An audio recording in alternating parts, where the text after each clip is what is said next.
Sustainable development is not just about environment, it is about how the whole society sticks together. But, okay, here's the but. We are also now seeing spoilers.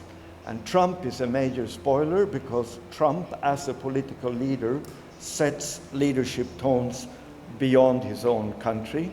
He goes to the coal industry and says wrong has been done to coal, and coal is a problem in Eastern Europe, coal is a problem in India, coal is a problem in China. We have to deal with it intelligently, but it is a problem. For us in Europe, the worst thing though is that we see new players on the political scene which ridicule environmental issues. Earlier one could say, oh, it's not so important, only you go do that. But now there's an active opposition to some of the, to thinking holistically around a sustainable world. I don't think that Trump's walking out of the Paris Agreement is what marks this era.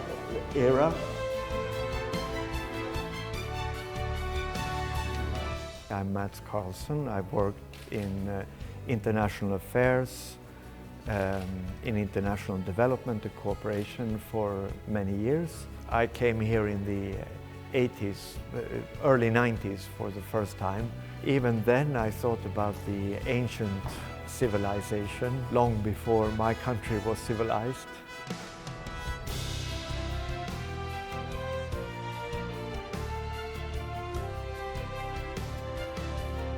Even I can see that everyone knows how China has changed economically, modernized, the new technology. I can see how China has changed a lot during the years. Everyone is amazed at how China has transformed. We've evolved very differently. We're a very small country, you're a very large country.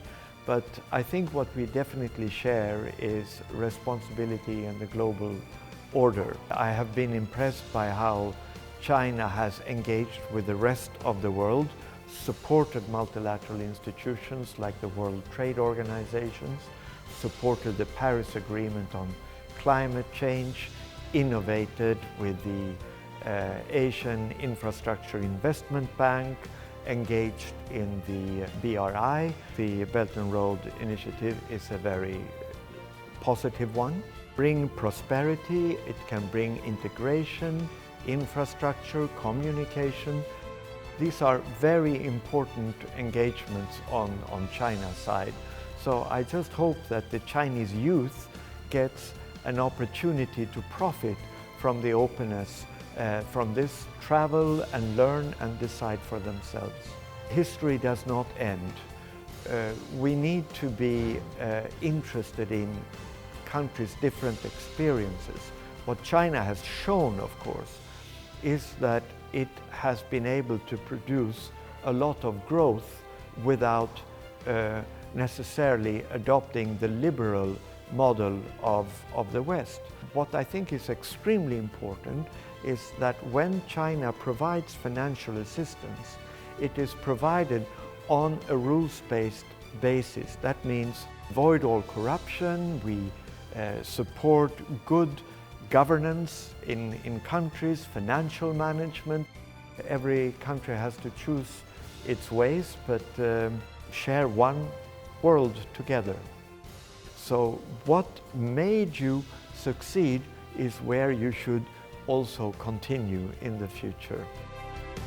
I think there is something to be said for lagom, as we call it in Sweden, which is a balance, not too much, not too little, but it's something within you when you think you should not go further that way, you should not go further that way, you should talk, you should interact.